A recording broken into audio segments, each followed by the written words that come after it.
Le médaillon, partie 5 du livre audio, chapitre 13. Qu'on amène Talman. Je ne sais pourquoi on avait tant tardé à l'interroger. D'après le cours des événements, il aurait dû être entendu avant moi, et c'est seulement sur sa demande que M. Moore obtenait à présent le privilège de comparaître devant le coroner et devant le public. Je me sers à dessein de ce mot privilège.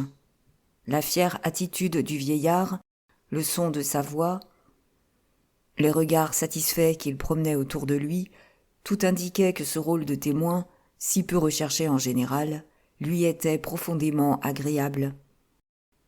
Peut-être le souvenir de ces années antérieures pendant lesquelles il avait passé aux yeux de tout ce monde pour un pauvre air minable, lui faisait accorder une importance énorme au moment où il apparaîtrait avec une mise plus digne de sa position sociale. En tout cas, il se tourna vers le public avec un maintien qui appelait ouvertement l'admiration.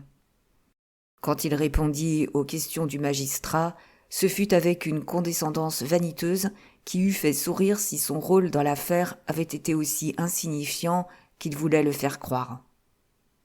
Ces déclarations tendirent à confirmer le témoignage de M. Geffray. Tout au moins, en ce qui concernait la présence du mari de Véronique dans la maison fatale le mardi soir. M. Moore, qui était très précis sur le chapitre des dates, affirma de la façon la plus positive que la lumière qu'il avait vue à l'une des fenêtres de son ancestrale demeure le soir où il alla chercher la police avait déjà brillé la veille au même endroit. Ce fut cette répétition qui l'inquiéta, jusqu'à lui faire violer ses habitudes les plus enracinées et quitter sa maison à une heure aussi avancée pour prévenir les autorités. Le vieux sournois, pensai-je. Pourquoi n'en avait-il rien dit jusqu'à présent ? Ceci me fit concevoir de nouveaux doutes sur sa sincérité, qui m'avait toujours paru sujette à caution. Soit qu'il partageât cette opinion, soit qu'il eût tenu particulièrement à obtenir tous les détails possibles du seul voisin de la funeste maison, le coroner, sans laisser poindre le moindre soupçon et cependant avec la tranquille opiniâtreté des magistrats instructeurs, soumit le vieillard à un interrogatoire extrêmement serré. Il voulut savoir s'il avait vu entrer M. Geffray dans la maison le mardi soir, s'il avait jamais vu quelqu'un y pénétrer depuis la cérémonie du mariage, si même il avait remarqué qui que ce fût séjournant sur le perron ou se glissant dans la cour. Mais la réponse fut uniformément « non », et chaque « non » devenait de plus en plus positif. Le vieillard de plus en plus impénétrable et solennel à mesure que l'interrogatoire avançait. En réalité, il était le personnage le plus inattaquable que j'aie jamais vu témoigner devant un jury. À part le fait d'avoir remarqué de la lumière, chacun des 2 soirs en question, il ne rapporta rien. Son existence dans son petit pavillon était si absorbante, n'avait-il pas son orgue et son chien, qu'il n'éprouvait pas le besoin de regarder par la fenêtre. S'il n'avait pas eu cette habitude de promener Rudge pendant un quart d'heure avant de l'enfermer pour la nuit, il n'aurait rien vu du tout. « Sortez-vous votre chien toujours à la même heure ?» s'enquit le coroner. « Oui, toujours vers 9h30. »« Et c'est à cette heure que vous avez aperçu de la lumière ?»« Oui, à cette heure-là, chaque fois. » Comme il était arrivé au poste quelques instants avant 10h, son affirmation était vraisemblablement exacte, mais néanmoins elle ne m'inspirait pas une confiance absolue. Il exprima avec trop d'insistance son regret de ne pouvoir aider davantage à l'éclaircissement d'un mystère qui touchait à ce point à l'honneur de la famille dont il était maintenant le chef et l'unique représentant. Sa voix, comme sa manière, était admirablement adaptée aux circonstances. Mais je me promis bien que, si l'occasion s'en présentait jamais, je ne manquerais pas de démasquer ses batteries. Avant de se retirer, il répéta mot pour mot l'énergique affirmation du début, qu'il avait vu une lumière dans la vieille maison le mardi et le mercredi soir. Cette déposition, confirmant la parole de M. Geffray, parut à tous précieuse pour lui, et on s'attendait à ce que cette confirmation fût constatée officiellement. Mais, avec une obstination qui surprit le public, le coroner rappela le témoin et lui demanda comment il entendait prouver que sa visite du mardi n'avait pas été renouvelée le lendemain et qu'il ne se trouvait pas dans la maison Moore au moment où fut tiré le coup de revolver. À cette question capitale, un avocat qui était assis près de moi se pencha en avant comme s'il attendait un signe qui lui permît d'intervenir. Mais M. Jeffrey ne fit aucun signe. Je doute même qu'il ait remarqué ce mouvement. Il paraissait uniquement préoccupé de retrouver ce nom qui persistait à fuir de sa mémoire. Le front contracté, les traits fatigués, l'œil fixe et douloureux, il faisait peine à voir. « Je ne puis vous fournir aucune preuve, » balbutia-t-il finalement. « Il y a bien quelqu'un qui pourrait vous le dire, mais il faudrait que je parvinsse à me souvenir de son nom. » Tout à coup, sa parole se brisa. Il eut un cri étouffé, un rire rauque, puis nous l'entendîmes articuler un nom. « Thalmann !» Ces 2 syllabes produisirent un effet électrique. C'était donc vrai ? Il existait, ce nom que sa mémoire capricieuse refusait de lui livrer. D'un bout à l'autre de la salle, il y eut un murmure d'immense soulagement, et l'un des assistants, tout au fond, s'oublia jusqu'à crier à très haute voix « Thalmann ! Qu'on amène Thalmann !» Il fut immédiatement rappelé à l'ordre. Mais je n'en vis pas davantage, attendu que sur un coup d'œil du coroner, je gagnais déjà la porte pour aller quérir ce nouveau témoin. Je me rendis tout droit au Cosmos Club, car Phil Thalmann, sa personnalité et ses habitudes, était aussi connu à Washington que la Statue de la Liberté sur le dôme du Capitole. Jamais je n'ai rencontré d'homme qui eût l'air plus aimable à la fois et plus distrait. Je lui demandai tout de suite s'il avait jamais rencontré M. Jeffrey près de l'entrée du cimetière de Rock Creek. Il parut surpris de cette entrée en matière, mais il répondit néanmoins sans la moindre hésitation. « Certainement, le soir même où sa femme... Mais qu'y a-t-il ? Vous avez l'air bien agité pour un détective. »« Voulez-vous m'accompagner au tribunal ? Votre déposition sera infiniment précieuse pour M. Jeffrey. » Je n'oublierai jamais ces milliers d'yeux tournés vers la porte, tous exprimant la même attente fiévreuse, quand je reparus devant le coroner et le jury, accompagné du témoin tant espéré. M. Jeffrey, qui avait essayé de se lever à notre entrée, sans paraître en avoir la force, eut un vague sourire en apercevant le sympathique visage de Thalmann. Et le coroner, se rappelant peut-être que les cordes tendues à l'excès finissent par se rompre, pressa l'accomplissement des formalités d'usage autant que le permettait la gravité des circonstances. En résumé, il fut péremptoirement prouvé que M. Jeffrey se trouvait près de l'hôpital militaire à 7 heures environ, c'est-à-dire quelques minutes à peine avant l'heure où s'était arrêtée la montre de Madame Jeffrey, quand celle-ci tomba mortellement frappée dans la vieille bibliothèque. Comme il était matériellement impossible de franchir en un temps aussi court la distance qui sépare ces 2 endroits, l'alibi de M. Jeffrey pouvait être considéré comme inébranlablement établi. On venait de renvoyer l'affaire au lendemain, et chacun se levait, heureux de pouvoir remuer bras et jambes à l'aise, et d'échanger ses impressions, lorsqu'un incident inattendu vint interrompre la sortie de la foule et ramener l'attention sur M. Jeffrey. Il était debout en face de Miss Turner, qui demeurait assise en une attitude étrangement immobile. Il venait de lui toucher le bras, et nous la vîmes, avec un geste d'angoisse, relever l'épais voile noir qui couvrait les traits de la jeune fille. Ce fut une vision de beauté qui nous apparut, mais une beauté inanimée. La jeune fille s'était évanouie, toute droite sur sa chaise. Chapitre 14. Le nœud de satin blanc. L'issue triomphale de l'interrogatoire de M. Jeffrey produisit la plus vive sensation dans la ville. Tout autre sujet de conversation fut délaissé. On ne se lassait pas de discuter l'audace de l'instruction s'efforçant de convaincre de ce crime l'un des citoyens les plus estimés de Washington et de se réjouir de l'échec qu'avait rencontré cette insolente présomption. De quel côté allaient se porter maintenant les soupçons ? Il prendrait sans doute une direction tout aussi audacieuse, tout aussi répréhensible. En conséquence de la curiosité redoublée du beau monde, la suite, à l'audience suivante, se trouva archi-comble. À ma grande surprise, M. Geffray fut rappelé à la barre. Il me parut quelque peu changé depuis la veille. Je lui trouvai le visage altéré, et quoiqu'il conservât naturellement sa superbe prestance et son air de haute distinction, il ne montrait plus cette fermeté qui, à part un moment de faiblesse, l'avait soutenu au cours de cette angoissante épreuve. J'enregistrai soigneusement ce fait dans ma mémoire, déjà bien chargée. Miss Turner était assise un peu moins en évidence que le jour précédent, et l'oncle David n'était plus là. Les premières questions se rapportèrent à un sujet déjà traité, mais qui apparemment ne l'avait pas été à la satisfaction du coroner.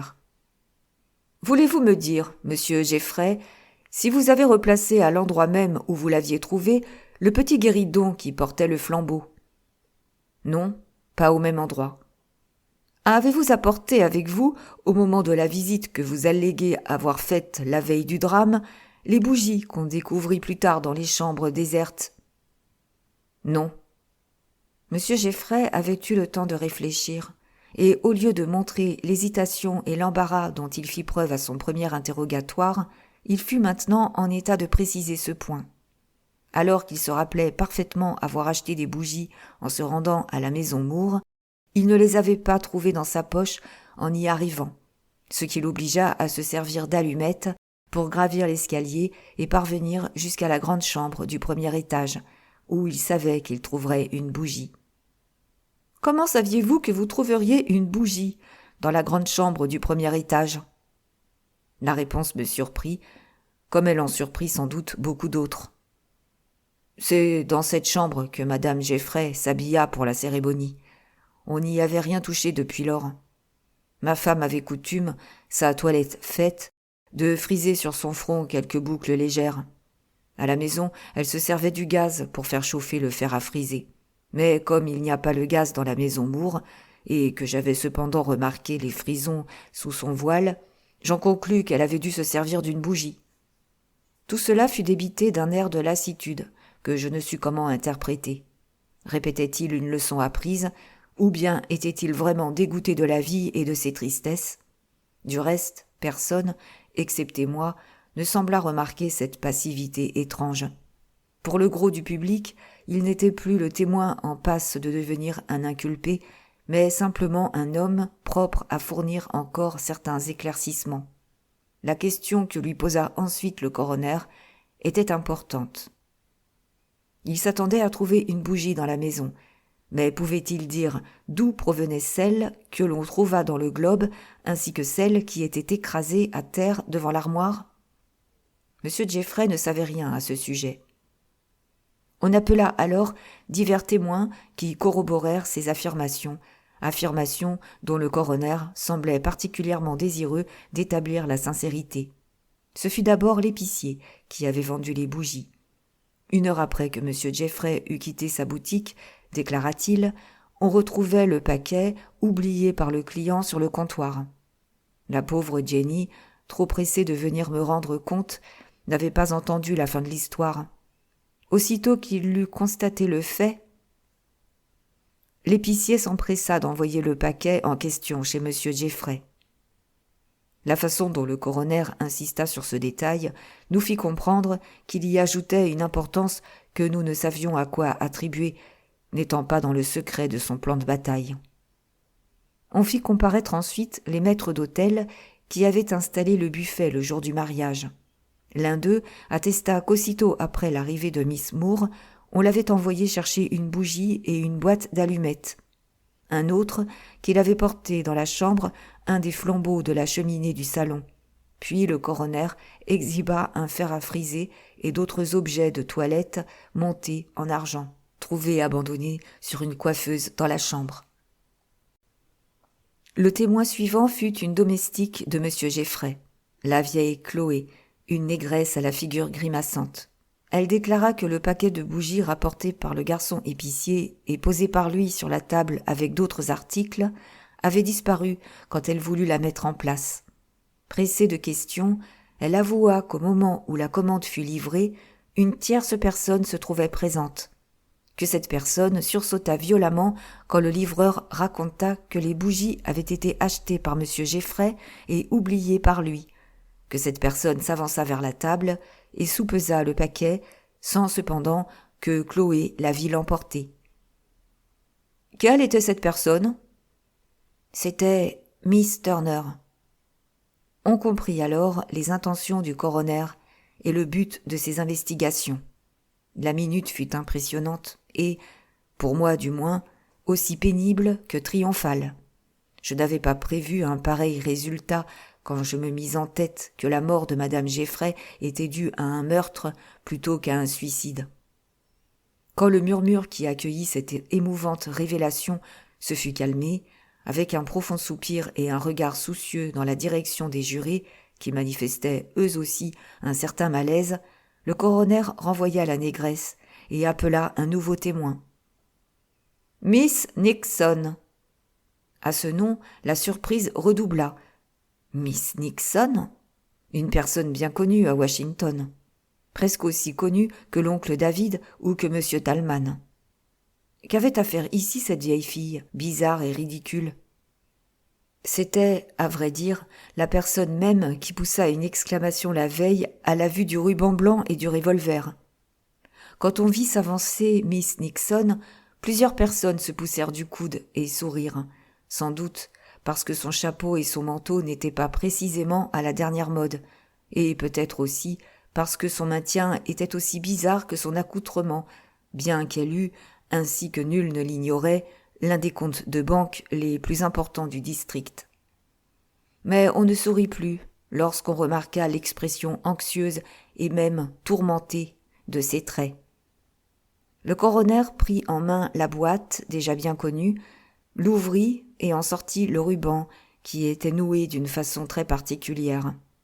Toutes les têtes se penchèrent en avant, et il y eut un frémissement dans l'assistance quand le magistrat demanda aux témoins. « Avez-vous jamais vu un nœud semblable à celui-ci » Miss Nixon répondit d'une voix faible. « Oui, j'en possède un comme celui-là, tout à fait semblable à celui-là. Et c'est pourquoi je n'ai pas pu, hier, retenir une exclamation en le voyant. » « Comment vous êtes-vous procuré le nœud dont vous parlez ? Qui l'a fait ? Qui l'a noué pour vous ? » Il fut noué pour moi par Miss Turner, qui était une de mes amies, une très bonne amie. Un jour que je m'efforçais, en sa présence, de faire un joli nœud avec un ruban, elle me le prit des mains et le noua fort dextrement, ce dont je la remerciais beaucoup, car c'est un nœud très élégant. « Et semblable à celui-ci ?»« Presque exactement semblable. »« Avez-vous ce nœud ici ?»« Oui, je l'ai apporté. »« Voulez-vous le montrer au jury ?» Poussant un soupir profond et bruyant, elle ouvrit un petit sac, qui ne la quittait jamais, et en sortit un nœud de satin rose. Le ruban était en effet noué de façon à la fois élégante et caractéristique. On échangea des regards. Chacun en reconnaissait pour ainsi dire la signature. Au milieu d'un silence complet, 2 ou 3 témoins vinrent certifier que Miss Turner possédait une habileté exceptionnelle pour chiffonner des nœuds de ruban et que non seulement ses proches, mais des personnes étrangères comme Miss Nixon lui demandaient souvent son aide. Pendant toutes ces dépositions, je ne cessais d'observer M. Geffray. Le but vers lequel tendaient les questions du coroner était à présent si évident que je tenais à en surveiller l'effet sur lui. Je fus quelque peu déçu. Il paraissait surpris plutôt qu'inquiet, suivait d'un regard étonné le défilé des témoins, semblant ne plus rien comprendre à ce qui se passait. Cependant, quand plusieurs personnes vinrent déclarer que ses attentions auprès de Miss Turner avaient été assez marquées naguère pour qu'on s'attendît de jour en jour à l'annonce de leur fiançailles, il laissa tomber sa tête sur sa poitrine, comme pour dissimuler une souffrance soudaine et intolérable. Bientôt ce fut le coup final. L'homme que j'avais rencontré à Alexandria vint narrer l'incident qui prit place à l'hôtel d'Atlantic City. Il corsa même son récit avec quelques commérages tendant à prouver que Miss Turner était d'un caractère vindicatif et pardonnait rarement un affront. L'heure s'avançait. Nous touchions maintenant au coup de théâtre attendu. Le coroner invita Miss Turner à se présenter à la barre. Venant après des préliminaires aussi significatifs, ce nom avait presque la force d'une accusation. Mais la dignité avec laquelle elle s'avança imposa le respect à tous. Je ne pus m'empêcher de m'émerveiller de son calme et de sa noble sérénité. S'était-elle à ce point préparée à tous les événements que rien ne pourrait ébranler son sang-froid, pas même l'hypothèse qu'elle, Miss Turner, la fière beauté mondaine, pouvait être soupçonnée d'un crime si noir? Ou bien y avait-il en son cœur une source de force qui la soutenait dans cette épouvantable épreuve? Tous les yeux étaient fixés sur elle. Quand elle écarta le voile qui cachait ses traits et apparut en pleine lumière devant l'auditoire, ce ne fut pas tant la beauté de son visage qui souleva un murmure unanime de surprise que le calme, l'assurance, presque la hautaine majesté de son maintien, assurance si magnifique après tout ce qu'on avait entendu depuis la veille, que chacun en fut dérouté. Plusieurs se sentirent soudain persuadés de son innocence. Je fus du nombre. Bien que j'eusse essayé, dès le début, d'amener quelques révélations inattendues, combien peu je m'attendais à ce qui arrivait, je ressentis en rencontrant ce regard fier, calme et mélancolique un tel choc que je reculai, saisi de confusion. Je ne trouvais quelque réconfort que dans la pensée qu'une femme parfaitement innocente ne pourrait s'empêcher de manifester plus d'émoi. Celui seul qui a quelque chose à cacher, me disais-je, trouve la force de se composer un front d'airain pour se présenter devant les juges qu'il sait prêt à l'inculper d'un forfait odieux. Cette conviction me rassura et me rendit moins sensible à la grâce de la jeune fille, au ton émouvant de sa voix, à la tristesse profonde de son regard. Elle n'eut qu'une seconde de trouble, et ce fut quand ses yeux se tournèrent vers Francis Jeffrey, affaissé sur son siège. Son nom, Alice Cora Turner, prononcé d'une voix ferme et nette, produisit une vive impression dans l'auditoire. Bien peu de temps auparavant, ces quelques syllabes suffisaient à évoquer l'image d'une beauté triomphante, marchant de succès en succès dans les fêtes mondaines. Elles gardaient encore leur magique pouvoir, à en croire l'expression de plus d'un visage avidement tourné vers elle. « Quel lien de parenté vous attachait à madame Jeffrey ?»« Nous avions la même mère, mais je suis née d'un premier mariage. Nous étions demi-sœurs. » Une infinie tristesse résonna dans cette réponse. Le magistrat fit ensuite quelques questions préliminaires. Il demanda dans les détails l'enfance de Miss Turner et l'obligea à préciser le caractère des relations qu'elle avait eues avec sa sœur. Mais on n'apprit rien de nouveau. Ces relations furent affectueuses jusqu'au moment où Véronique revint de pension. Vers cette époque, elles se modifièrent légèrement. Comment et pourquoi, Miss Turner parut éprouver de la répugnance à l'expliquer. Pour tout dire, elle refusa presque de le faire.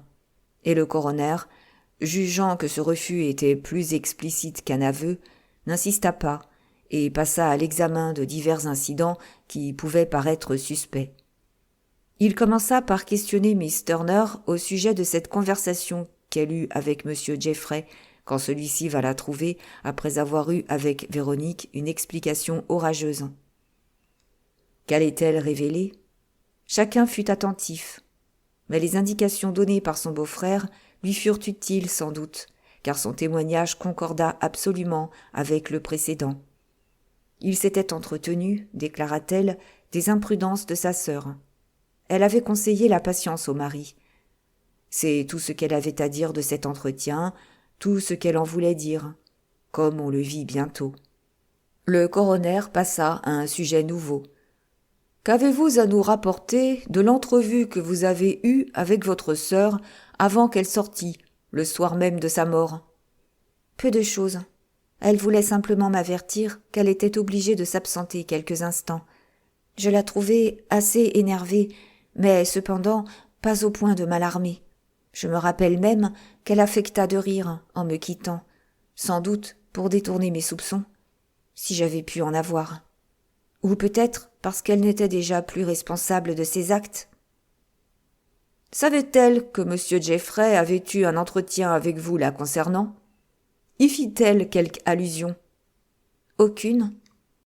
Elle haussa les épaules quand je lui demandai si elle se sentait assez bien pour sortir et prévint toute autre question en se sauvant. Elle avait toujours été capricieuse et elle le fut en ce moment-là plus que jamais. Ah, s'il en avait été autrement, si elle m'avait laissé voir sa souffrance, alors j'aurais pu la supplier de m'ouvrir son cœur, recevoir ses confidences, éviter peut-être ce dénouement fatal. L'émotion brisa sa voix. Le coroner fit une pause, sans doute parce que la question qu'il allait poser était cruelle.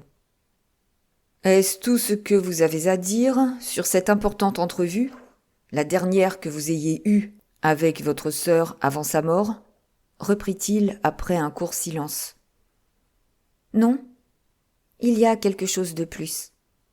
Quelque chose que je tiens à dire au jury. Quand ma sœur entra chez moi, elle avait à la main un ruban blanc, c'est-à-dire qu'elle tenait les deux extrémités d'un long ruban de satin blanc qui semblait sortir de sa manche. Me tendant ses deux bouts, elle me demanda de les lier autour de son poignet. « Un nœud d'arrêt en dessous, dit-elle, et par-dessus un nœud à boucle, et serrez bien, qu'il ne glisse pas. » Comme il m'arrivait souvent de lui rendre de ces petits services, je consentis volontiers à sa demande. Je n'éprouvais aucune hésitation. Je pensais qu'il s'agissait de son éventail ou de son face-à-main. Mais nous savons maintenant ce que tenait ce ruban. Vous ne m'obligerez pas, je pense, à en dire davantage. Ces mots, prononcés d'un air très noble et avec une sérénité altière, produisirent un grand effet sur l'auditoire. Pour quelques instants du moins, la faveur inconstante du public lui fut acquise. Le coroner avait prévu sans doute l'explication que donnerait Miss Turner, mais il ne s'attendait peut-être pas à lui voir prendre ainsi l'offensive. Il s'inclina avec courtoisie et continua, tenace. « Je voudrais pouvoir vous épargner ces pénibles détails, mais cela ne m'est pas possible. Saviez-vous que M. Jeffrey avait un revolver? » « Je le savais. »« Et qu'il le tenait dans sa chambre? » ?»« Oui. »« Dans le tiroir supérieur d'un certain bureau? » ?»« Oui. » « Alors, Miss Turner, voulez-vous nous dire ce que vous avez été faire dans ce tiroir, et si vous y êtes bien allé aussitôt que Madame Jeffrey fut partie? » Il est certain qu'elle avait dû prévoir cette question, non seulement depuis le début de l'interrogatoire, mais depuis qu'elle tenait de la bouche même de Loretta que cet incident était connu. Pourtant, elle ne parut avoir préparé aucune réponse. « Ce n'est pas le revolver que je cherchais là, » déclara-t-elle après un silence. À cette réponse, un murmure parcourut le public et la sympathie générale parut s'éloigner d'elle. Ce changement ne put lui échapper, mais loin d'en paraître troublée ou déprimée, elle se redressa, et sa beauté prit un éclat éblouissant tandis qu'elle tournait un regard fier et calme vers le jury. Peut-être le coroner fut-il frappé de ce charme dangereux, de la séduction qui émanait d'elle en ce moment, car sa voix prit soudain une intonation plus sévère. « Vous aviez un autre motif pour venir dans cette pièce ?» interrogea-t-il. Inclinant légèrement la tête, elle murmura « Hélas !»« Vous êtes allé à la bibliothèque et vous y avez pris un volume à reliure voyante, volume que M. Jeffrey a déjà reconnu comme étant celui dans lequel il trouva le billet. »« C'est bien cela, » balbutia-t-elle. « Vous avez pris ce volume sur les rayons ? » ?»« Oui. »« Dans quel but, Miss Turner ?» Elle voulut répondre, mais une réflexion, sans doute, la fit hésiter. Et les mots furent longs à venir. « Après que j'eus noué le ruban au poignet de ma sœur, Véronique me pria de lui rendre un nouveau service. Sur le point de quitter la chambre, elle se retourna et du ton le plus naturel me dit qu'elle avait laissé un billet pour son mari dans le livre qu'ils lisaient ensemble, mais se rappelant l'avoir placé entre le dernier feuillet et la couverture, elle craignait qu'il ne le trouvât pas et me priait d'aller le placer vers le milieu du volume. Le temps lui manquait, dit-elle, pour opérer elle-même ce changement. Les épouses s'étaient séparées fâchées. J'accueillis avec joie ce qui me parut indiquer un désir de réconciliation. Et c'est pour me conformer à une requête qui me semblait alors toute naturelle que j'allais prendre le livre sur les rayons. « Vous avez trouvé le billet à l'endroit indiqué ?»« Oui, et je le plaçais selon les indications de ma sœur. »« Rien de plus ? Avez-vous lu ce billet ?»« Il était plié, » répliqua Miss Turner avec dignité. Une criminelle pouvait-elle vraiment déployer tant de distinction, de noblesse et de simplicité ? En écoutant, en regardant cette admirable fille, aucun homme ne pouvait s'empêcher de prendre parti pour elle. Et cependant, ses réponses étaient plus habiles que convaincantes, si on faisait abstraction du charme de sa beauté, de la musique de sa voix. « Vous n'êtes pas resté longtemps devant les rayons de la bibliothèque, » continua le coroner. « Vous avez un témoin qui en sait plus long que moi à ce sujet, » rétorqua dédaigneusement Miss Turner. Mais, comprenant aussitôt la témérité de sa réponse, elle attendit, la poitrine visiblement palpitante, une nouvelle attaque. Elle ne s'attendait guère sans doute à celle que préparait le coroner. Ouvrant brusquement la fameuse boîte, le magistrat en sortit le revolver. À cette vue, Miss Turner plaça ses mains sur ses oreilles. « Pourquoi faites-vous ce geste ?» interrogea le magistrat. « Pensiez-vous que j'allais le décharger ?» Elle eut un sourire pitoyable en laissant retomber ses bras. « J'ai la terreur des armes à feu, » expliqua-t-elle. « Elles m'ont toujours fait peur. À présent, elles sont pour moi plus effrayantes encore, et celle-là... » « Je comprends, » dit le coroner en lançant un regard dans la direction de Durbin. Ils avaient évidemment projeté ensemble cette épreuve, dont l'idée était venue sans doute à Durbin en se rappelant ce même geste de Miss Turner lorsqu'elle entendit parler d'une détonation. « Votre frayeur semble surtout provenir du bruit que font ces armes, » reprit l'inexorable inquisiteur. « On pourrait croire que vous avez déjà entendu tirer ce revolver. » Perdant à l'instant tout son sang-froid, les traits altérés, « Je l'ai entendu déjà, je l'ai entendu !» s'écria Miss Turner avec véhémence. « J'étais dans la Waverley Avenue ce soir-là, et j'ai entendu la détonation du coup de feu qui, selon toute probabilité, mit fin au jour de ma sœur. Je me promenais, je passais par hasard devant cette maison, si pleine pour nous de souvenirs redoutables, et j'entendis. Non, je n'étais pas à la recherche de ma sœur. En la voyant sortir, je n'eus pas un instant le soupçon qu'elle voulût aller visiter la vieille demeure, mais j'avais l'esprit bouleversé. J'étais inquiète. Et... Elle avait trop compté sur ses forces ou sur son habileté. Incapable de terminer sa phrase, elle renonça à le faire. Une impulsion soudaine l'avait entraînée au-delà des limites qu'elle s'était fixées, et, stupéfaite de son imprudence, elle s'arrêta devant le gouffre qui s'ouvrait sous ses pas, et pour la première fois, son attitude marqua quelque découragement. Moi-même, je sentis ma confiance faiblir. Ses réticences, ses phrases inachevées me firent trembler pour elle.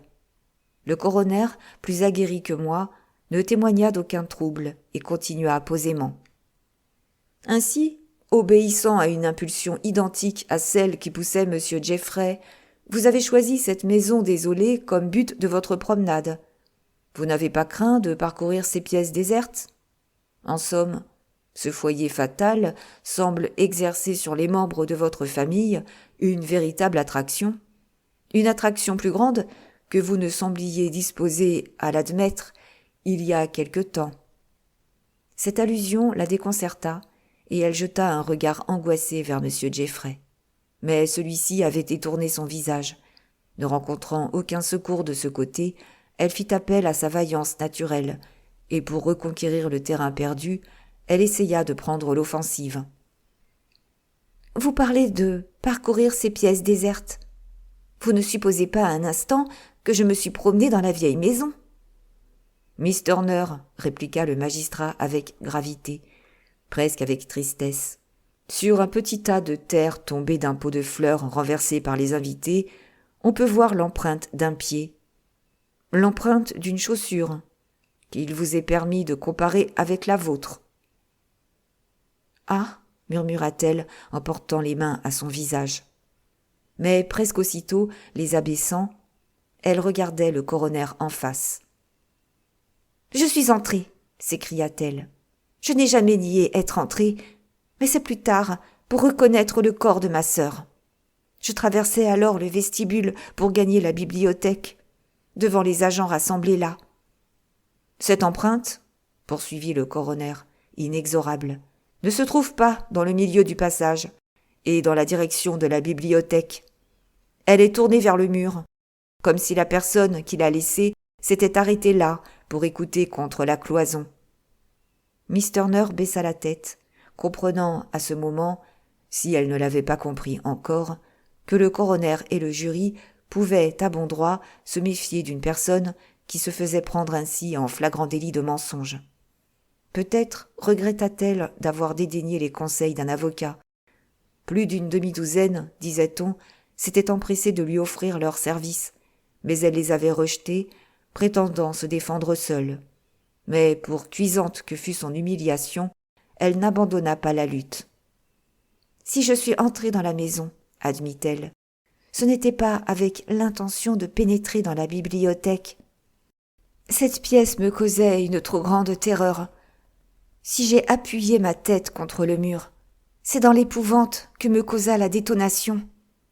Ce fut si soudain, si effrayant, plus terrifiant que tout ce qu'on peut imaginer. »« Vous êtes donc bien entrée dans la maison ?»« J'y suis entrée. »« Et ce fut pendant que vous étiez à l'intérieur, et non pas à l'extérieur, que vous avez entendu la détonation ?»« Oui, j'étais à la porte de la bibliothèque. »« Vous le reconnaissez formellement ?»« Formellement. »« Mais vous n'êtes pas entrée dans cette pièce ?»« Non.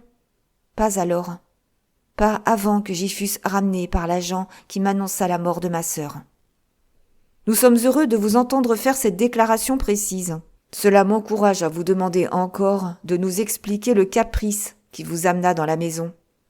Vous nous avez dit que ce n'était pas l'appréhension éprouvée au sujet de votre sœur. Qu'était-ce donc ? Une réponse évasive ne saurait nous satisfaire ici, Miss Turner. » Elle devait en être plus certaine qu'aucun autre. Elle ne pouvait donner de sa visite la raison alléguée par M. Jeffrey pour la sienne. Quelle autre allait-elle invoquer ? Apparemment, aucune. « Je ne puis pas répondre, » articula-t-elle péniblement. La rumeur sourde qui parcourut l'auditoire sembla un écho du désespoir qui l'envahissait à se voir ainsi enfermé dans une impasse. « Nous ne voulons pas vous y obliger, » dit le coroner, avec une politesse apparente.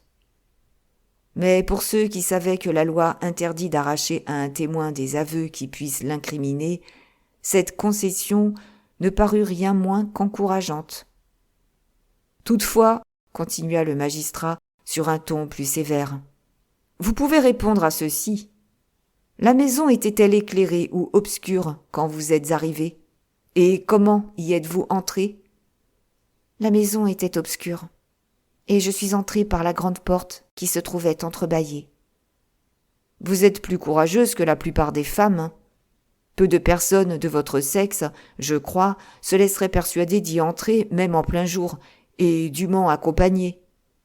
Pour toute réponse, elle se contenta de relever fièrement la tête. « Miss Turner, vous avez entendu Chloé affirmer que vous étiez dans la cuisine quand le garçon épicier apporta les bougies oubliées sur le comptoir par votre beau-frère. Cela est-il vrai ? » « C'est vrai. » « Avez-vous vu ces bougies ? » Non. Vous ne les avez pas vus? Non.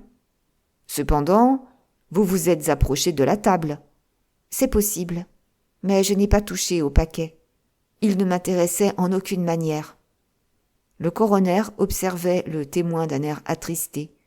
Il poursuivit rapidement, comme s'il eût voulu terminer au plus tôt ce pénible interrogatoire.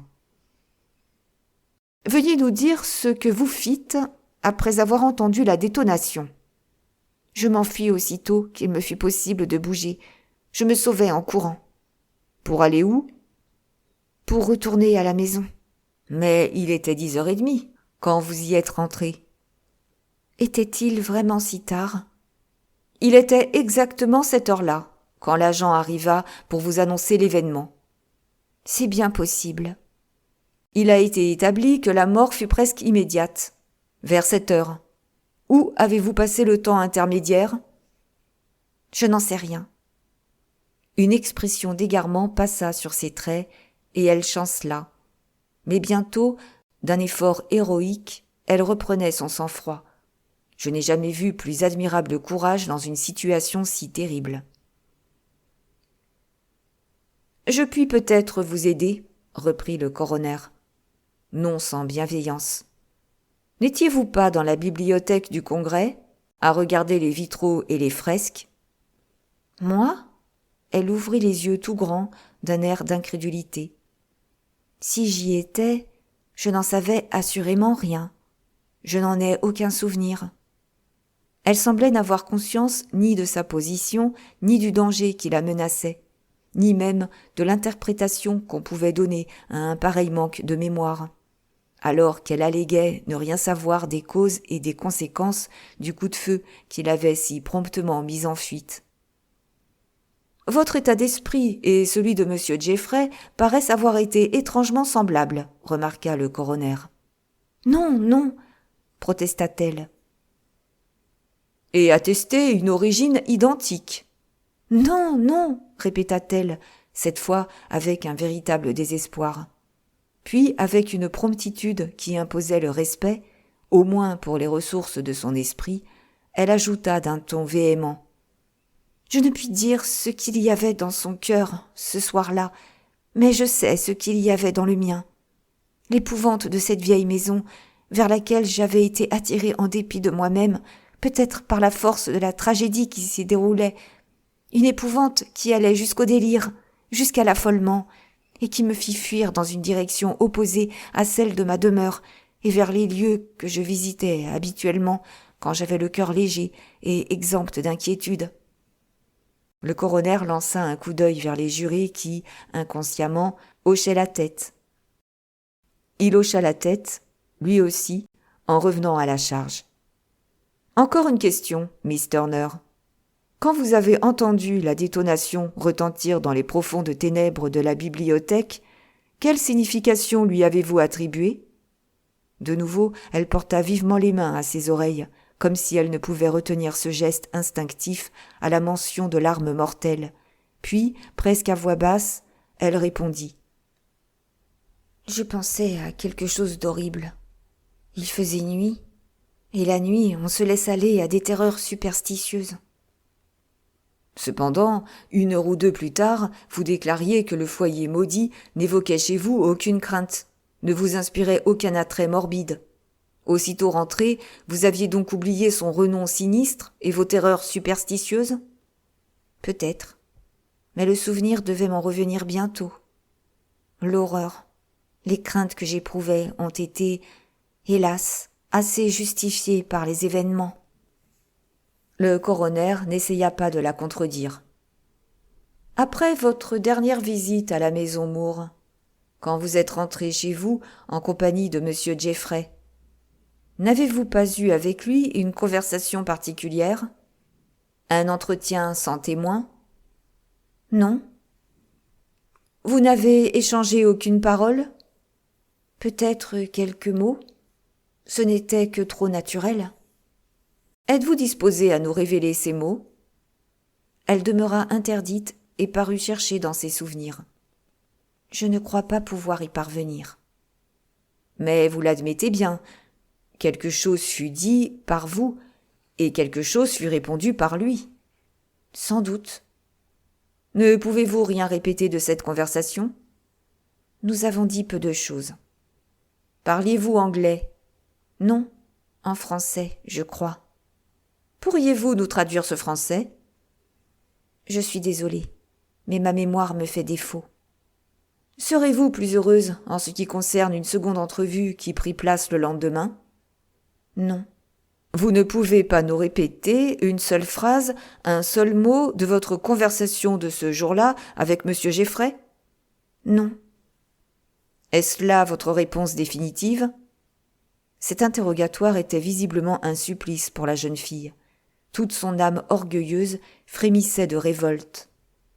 Les joues brillantes, les yeux étincelants, elle toisa l'homme qui la torturait ainsi, et une sorte d'irrésistible sympathie, de désir ardent de la défendre, s'éveillait chez tous les hommes présents.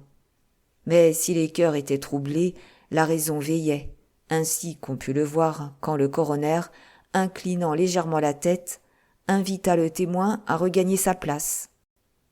Aussitôt les jurés, un instant émus, reprirent leur air sombre et préoccupé, et chacun de les regarder avec angoisse. Quel allait être leur verdict ?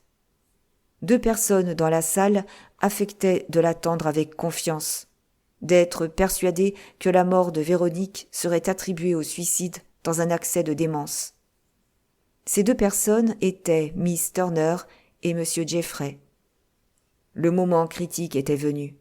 Ils se raidissaient vaillamment, affrontaient avec dignité, même avec le calme de l'innocence, les regards qui convergeaient vers eux. Mais le soin même qu'ils prenaient de ne point laisser leurs yeux se rencontrer, l'expression presque identique reflétée sur leurs visages, démontrait assez qu'ils sentaient faire cause commune, et que ce lien dont ils niaient l'existence entre eux avant la mort de madame Geffray s'était formé en raison de cette tragédie même, de sorte qu'à leur insu, ils regardaient avec les mêmes yeux, respiraient avec le même souffle, subissaient visiblement les mêmes fluctuations d'espérance et de crainte. La rapidité avec laquelle les jurés arrivèrent à une conclusion produisit sur l'assistance une impression pénible. C'étaient des gens paisibles et réfléchis qui n'avaient secondé en rien le coroner pendant l'interrogatoire. Mais, dès qu'ils durent se prononcer, ils le firent avec une décision déconcertante. 1 demi-heure à peine s'était écoulée lorsqu'ils rentrèrent dans la salle d'audience, et leur chef annonça qu'il était prêt à rendre le verdict. On vit M. Geffray et Miss Turner serrer convulsivement les mains, et Miss Turner prit soin de baisser son voile. « Nous sommes d'avis, déclara d'un ton solennel le chef du jury, que le décès de Véronique Moore Geffray, dont le cadavre fut trouvé vers les 10 heures du soir, le 11 mai dernier, dans sa maison inoccupée de Waverley Avenue, a eu pour cause une balle de revolver reçue en plein cœur. Le dit revolver était lié à son poignet par un assez long ruban de satin blanc. Les faits ne semblant pas corroborer la première hypothèse, celle d'un suicide, nous opinons qu'il est nécessaire de chercher à découvrir quelle main a tiré ce coup de revolver. » Autant que la chose était possible, sans prononcer son nom, ce verdict accusait Miss Turner. Un long murmure s'éleva dans l'auditoire, et M. Geffray, se dressant brusquement sur ses pieds, parut prêt à donner cours à une violente indignation. Mais Miss Turner, se tournant vers lui, leva la main d'un geste impérieux, et la garda ainsi jusqu'à ce qu'il se fût assis de nouveau. Ce geste majestueux, mais complètement incompréhensible, donnait à la conclusion de l'enquête un épilogue dramatique. Tous les cœurs palpitèrent, et aussitôt, tandis que la salle se vidait, les langues se mirent à l'œuvre. Chapitre 15. Une nouvelle piste. Ce soir-là, je n'échangeai pas 3 paroles avec les camarades au cours des heures de service. Ma tête n'était qu'un tourbillon de regrets, de plans, de raisonnements, d'introduction et de déduction contradictoires. À mes yeux, Miss Turner n'était plus une coupable. Je pressentais en elle la plus touchante, la plus noble des victimes, et j'aurais tout donné pour faire partager aux autres l'irrésistible conviction qui venait de s'emparer de moi. Victime de quoi ? De quelques sentiments exagérés du devoir, sans doute, dont rien au monde ne pouvait me faire deviner la nature, mais que je me jurais de découvrir, fallut-elle remuer ciel et terre pour convaincre d'erreur ceux qui, pareils à Durbin, la condamnaient avant même que le jugement fût prononcé. Il faut vous dire que Durbin avait pris parti carrément contre cette belle et malheureuse personne, et cela seul eût suffi à me faire adopter un point de vue contraire, car il y avait entre nous antipathie naturelle, autant que rivalité de métier. En toute affaire pouvant donner lieu à discussion, nous nous trouvions invariablement dans des camps opposés. Le succès de ma petite enquête personnelle lui avait été particulièrement odieux. Aussi prenait-il maintenant sa revanche. Les airs de supériorité qu'il crut bon d'affecter à la suite de l'interrogatoire de Miss Turner me parurent absolument intolérables. Et j'avais autant à cœur, je crois, de le confondre que de la justifier. Mon zèle n'était donc pas exempt de tout alliage, mais il n'en fut pas moins actif. Le jour et la nuit, je cherchais les moyens de prouver l'innocence de celle que je considérais naguère comme la cause, sinon la complice du meurtre de sa sœur. Non qu'il parût y avoir pour moi beaucoup de chances de réussite. L'affaire était vigoureusement poussée par la Tornay. Aux yeux de la plupart, elle était perdue pour Miss Turner. Et pourtant, avec un entêtement presque insensé, je m'attachais à ma conviction. Je persistais à chercher, à espérer contre toute raison découvrir un fait nouveau capable de réduire à néant les présomptions qui s'élevaient contre elle. Mais où trouver ce fait nouveau ? À part ce que les principaux intéressés se refusaient à dire, il semblait qu'il n'y eût plus rien à apprendre sur les détails de ce drame. En vain, je me creusais la tête, je ressassais les faits. L'alibi de Francis Jeffrey étant indiscutable, il échappait aux soupçons de complicité directe, bien qu'on parlât de son influence sur Miss Turner et que certaines personnes même prétendissent qu'elle avait agi à son instigation pour le débarrasser d'une femme qui le gênait. Pour moi, je ne pouvais admettre cette accusation monstrueuse. Je préférais m'en tenir à l'affirmation de la jeune fille. Croire aveuglément que lors de sa visite à la maison Moore, elle s'était arrêtée à la porte de la bibliothèque, sans entrer, et que le nœud de ruban dont on avait fait tant d'état fut noué dans les conditions indiquées par elle. Ces assertions, je le reconnais, étaient peu convaincantes, et si j'avais été moins féru de mon idée, je les aurais probablement qualifiées, avec la majorité du public, de louches et de suspectes. Mais cela, je ne le voulais faire à aucun prix, et toujours je cherchais l'explication qui me fuyait. Pas un fil à saisir dans cet enchevêtrement, à moins de tourner mes soupçons du côté de l'oncle David. Mais ces soupçons ne tenaient pas. Quel homme, entré en possession d'une grande fortune par des moyens criminels, eût été capable de montrer cette joie naïve à rouler carrosse, à se parer d'habits neufs, à se pavaner devant toute la ville dans ce luxe nouvellement acquis? Son attitude était, si l'on veut, celle d'un parfait égoïste, mais non pas celle d'un coupable.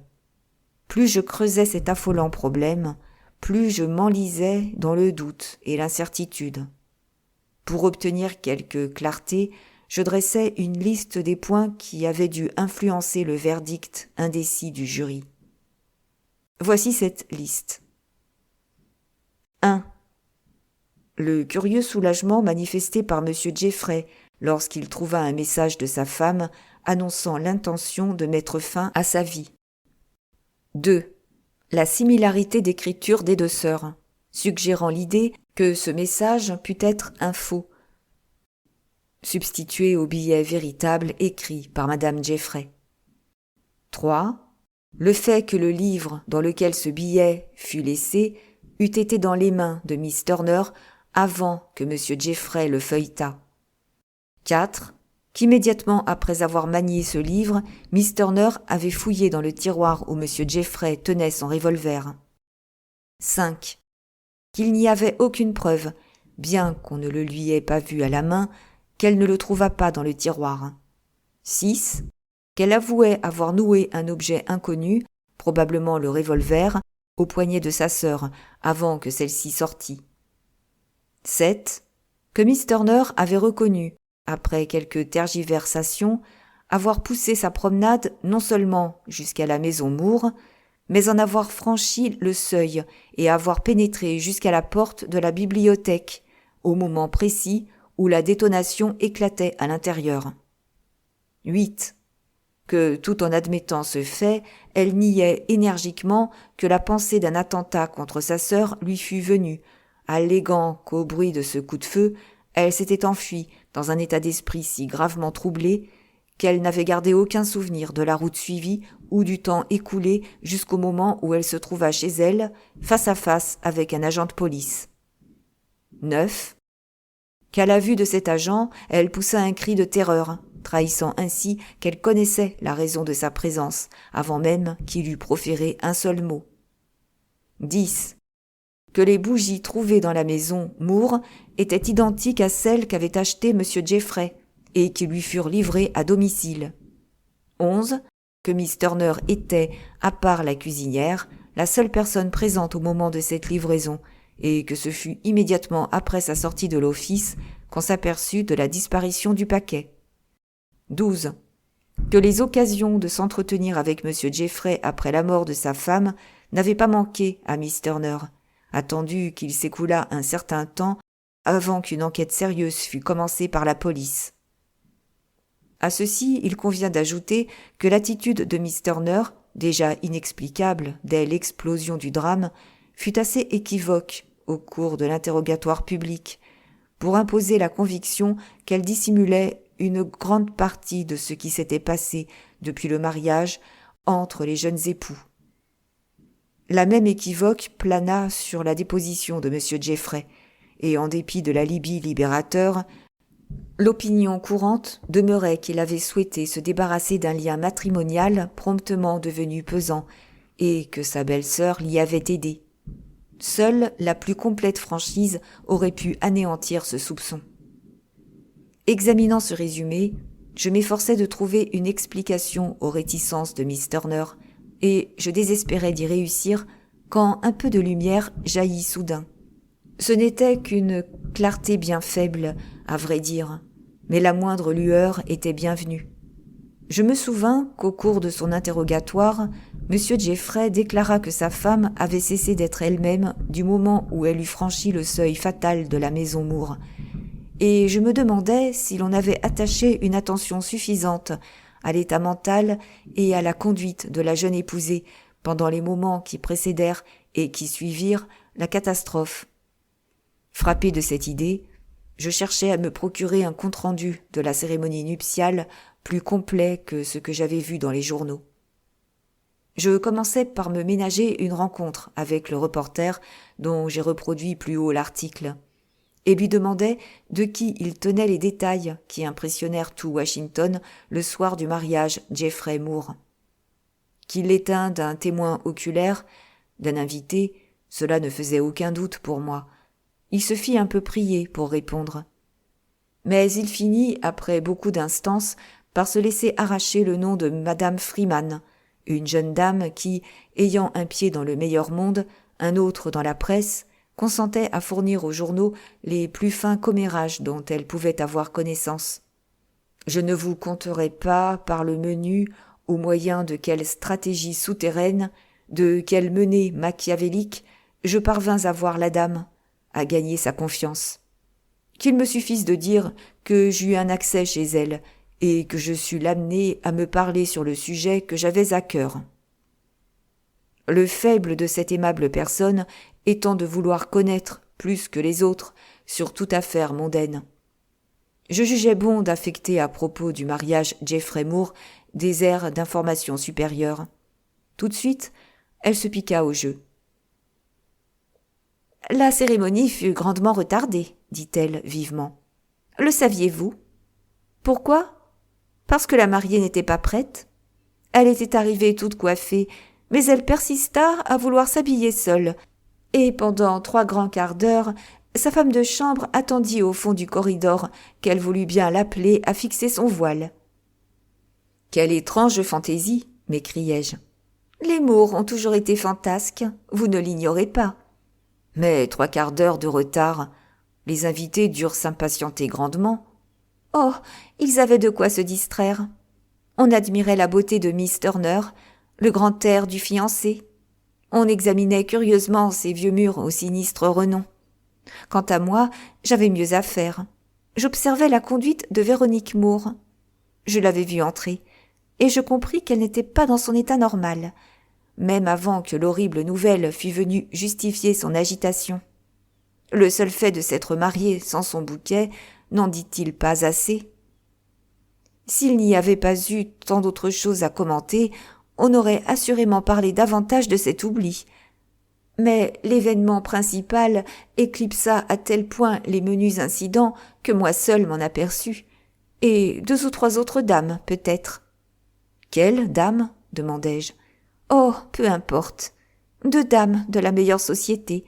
Je me trouvais avec elles, debout sur le palier du premier étage, à l'entrée du corridor menant à la chambre où la mariée procédait à sa toilette. C'était avant que se répandît la rumeur de la catastrophe. La même raison nous avait amenées là toutes 3.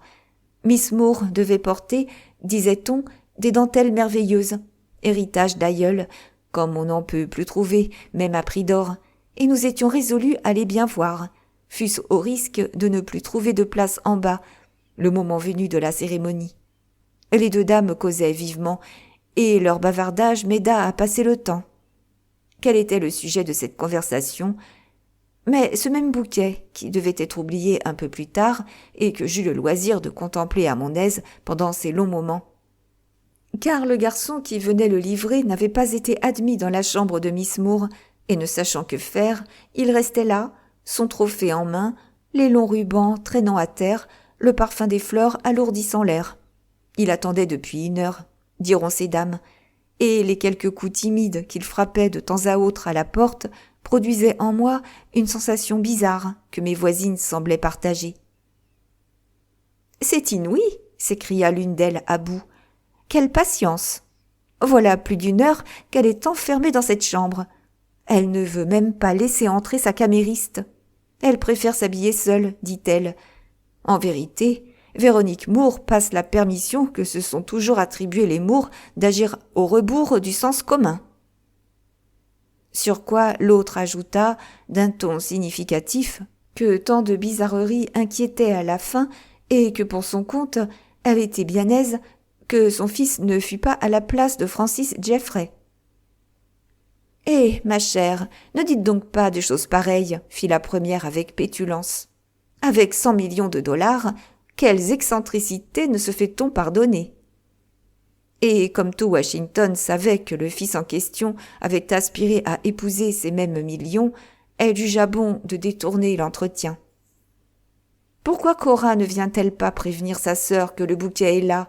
Monsieur Jeffrey ne serait guère flatté s'il savait quel accueil lui est fait, car c'est lui, bien entendu, qui envoie ces fleurs admirables. Miss Turner est venue 2 fois la conjurer d'aller plus vite, d'accepter de l'aide, reprit l'autre. Elle n'a voulu rien entendre. Véronique est bien trop volontaire pour écouter personne. Chut, vous parlez plus haut que vous ne croyez. Cet avis m'amusa au point que j'aurais éclaté de rire. Je crois, si autre chose n'était venu fixer mon attention. Un jeune homme aux longues jambes, aux cheveux crépus, venait de surgir sur le palier, et, poussant le garçon fleuriste sans aucune cérémonie, s'était mis à taper à la porte avec un entrain et une vigueur extraordinaires. Celui-ci, pensai-je, ne pourra manquer de se faire entendre. Erreur. Rien ne bougea. Aussi, n'ayant pas de temps à perdre, ou plus résolu que les autres, il se mit à crier de toute sa voix. « Voici votre bouquet, miss. Et il y a un message à remettre tout de suite. Le monsieur a dit tout de suite. Et il lui faut une réponse immédiate. Quoique ces mots eussent été littéralement braillés, je ne crois pas qu'ils aient franchi l'étage, en raison du brouhaha qui régnait en bas. Mais je sais bien qu'ils ne furent pas perdus pour Véronique, car elle se décida enfin à entr'ouvrir sa porte, mais si peu que le garçon dut approcher tour à tour sa bouche et son oreille de l'entrebâillement pour donner son message et recevoir la réponse. Pour une raison que j'ignore, cette réponse fut lente à venir, et le braillard de la réclamait de plus belle tout en poussant de force le bouquet par l'étroite ouverture, au grand détriment des admirables fleurs. Mais quand il la reçut enfin, il prit un visage tout ahuri, et je le vis s'éloigner dans la cohue en marmottant je ne sais quoi, quand la porte se fut refermée sur lui. Vous trouvez sans doute tous ces détails bien puérils, bien peu dignes d'être cités, mais ne prouvent-ils pas que Véronique agissait, même avant que la fatale nouvelle eût contribué à troubler son esprit, d'une manière bizarre, incohérente, déraisonnable? Pour moi, je crois à son suicide. J'accepte également l'explication qu'en donne son billet. Si elle avait aimé Francis Jeffrey, aurait-elle fait si peu de cas de ses fleurs? Aurait-elle mis tant de lenteur ou de répugnance à se préparer? Dites. C'étaient des faits, non une discussion sentimentale qu'il me fallait. J'essayais de ramener la dame au simple exposé de ceux qu'elle avait pu observer. Loin de me sembler puéril, tous ces détails m'intéressent au plus haut point, lui dis-je. Vous me faites partager votre conviction. Oui, cette malheureuse jeune femme commençait déjà à voir sombrer sa raison. Mais n'allons pas si vite. Je vous prie. La porte de la chambre vient de se refermer sur le messager. Quand se rouvrit-elle? 30 ou 35 minutes plus tard seulement. Miss Turner revint 2 fois encore. M. Jeffrey envoya demander l'explication de ce délai. L'heure fixée pour la cérémonie était passée depuis longtemps. Les plus patients commençaient à se formaliser, lorsque la porte s'ouvrit enfin, et Véronique, appelant d'un ton bref la femme de chambre qui se morfondait au bout du corridor, lui ordonna de venir épingler son voile. Presque aussitôt après, elle descendit, sans avoir pris soin peut-être de regarder comment il était posé. Je le répète, il y avait là quelque chose de singulier, de peu naturel. Véronique n'était pas dans son état normal. Autre chose, je réussis, en descendant prestement sur ses pas, à prendre position de manière à ne rien perdre de la cérémonie. Eh bien, je puis vous affirmer que lorsque Francis Jeffrey se pencha pour donner à l'épousée le baiser d'usage, elle eut un vif mouvement de recul. Que dites-vous de cela?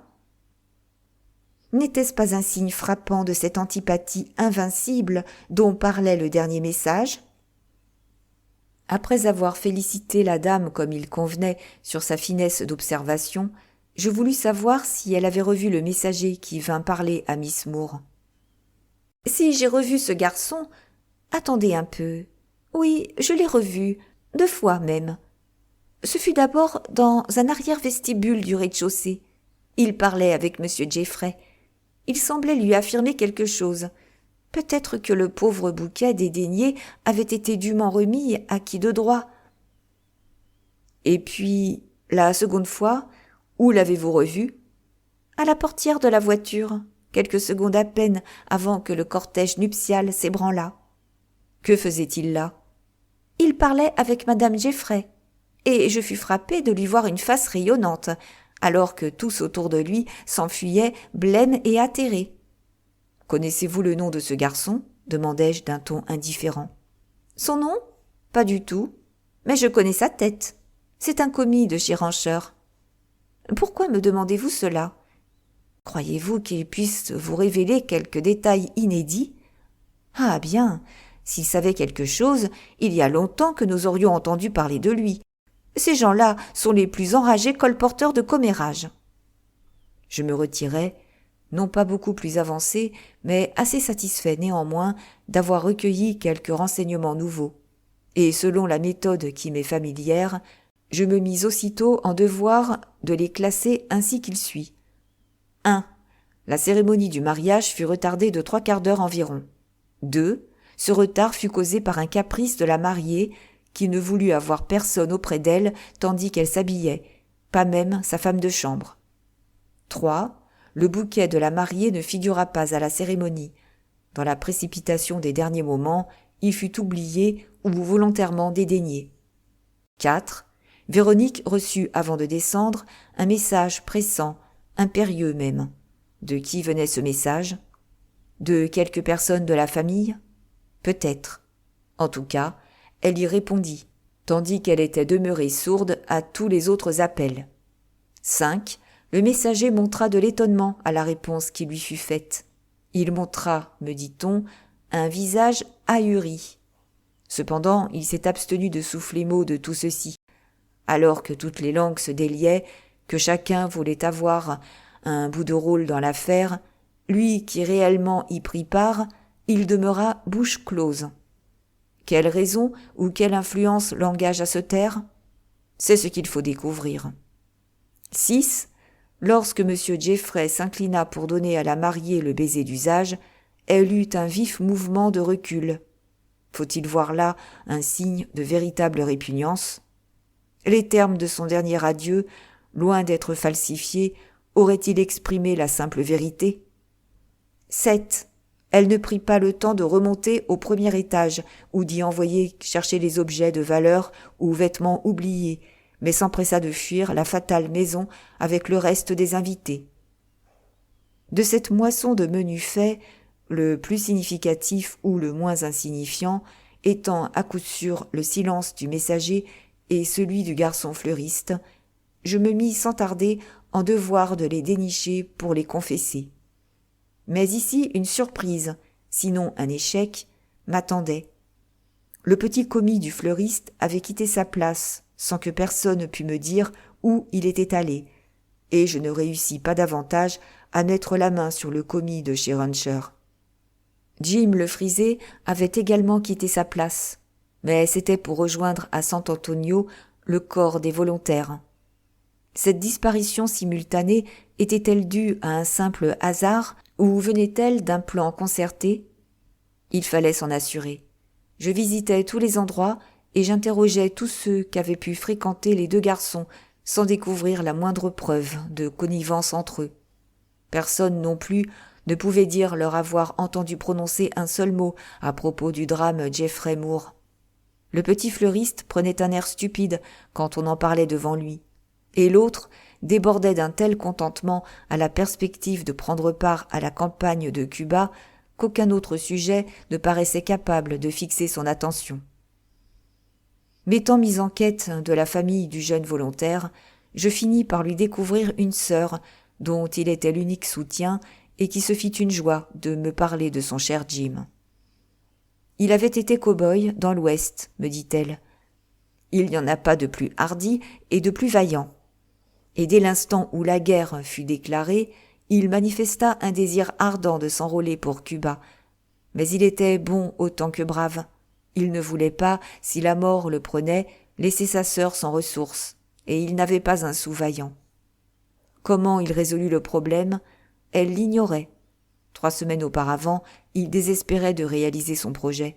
Puis, tout à coup, sans fournir la moindre explication, il était accouru certains jours, rayonnant, fou de joie, avec la nouvelle qu'il s'enrôlait dans un corps de Rough Riders, qu'elle n'avait plus à se tourmenter de l'avenir, qu'il venait de déposer à la banque pour elle la somme de $500.